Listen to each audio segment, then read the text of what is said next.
જે કંપનીમાંથી ગાડી આવે છે શોરૂમની અંદરથી એની અંદર આપણે ઘણા બધા સુધારા કરવામાં આવે છે ગાડીની અંદર. તમે જોઈ શકો છો કે સાઈડના બંને આપણે ખોલી અને જે કંપનીના મજાગરા છે એ ટોટલી નીકાળી દીધા છે. અને ફિનિશિંગ આપણે કઈ રીતના કરીએ છીએ એ આજે હું તમને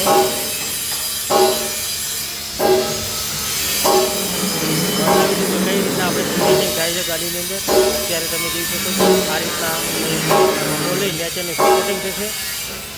સપોર્ટિંગ કર્યા પછી જે પ્લેટ લગાવવામાં આવે છે એ આજે હું તમને વિગતવાર બતાવી દઉં.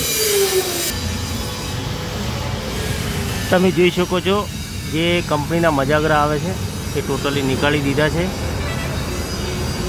તમે જોઈ શકો છો આ ટોટલી મજાગરા હતા નીકાળી દીધા છે.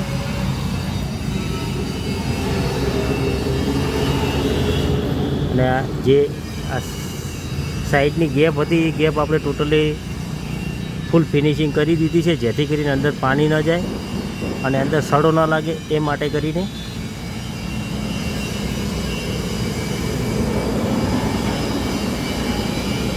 આગળની જો વાત કરીએ તો આગળ તમે જોઈ શકો છો અહીંયા પણ પૂરેપૂરું ફિનિશિંગ કરી દીધું છે વેલ્ડિંગ કરીને.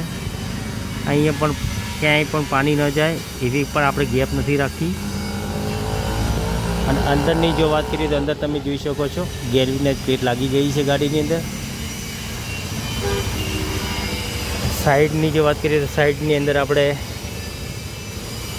આ રીતના બેન્ડ કરી પ્લેટ મજબૂતી સાથે ઉપર માળખાનું કામ કરવામાં આવે છે.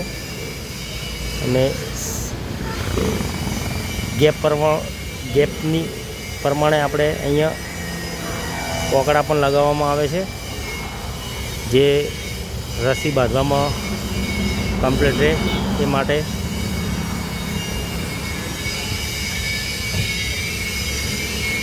પાછળની જો વાત કરીએ તો પાછળ તમે જોઈ શકો છો એંગલ લગાવી દીધી છે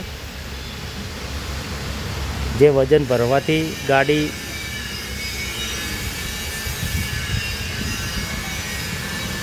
મજબૂતાઈ રહે એના માટે કંઈ ઉપરલી પાઇપ લગાવવામાં કોઈ તકલીફ ન રહે.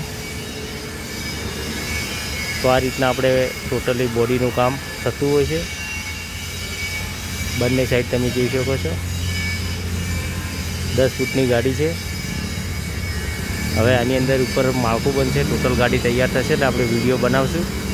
તો તમને ગાડીનું બોડીનું કામ કેવું લાગ્યું એ કોમેન્ટ કરીને જરૂર જણાવજો. Ambika body centre Deesa.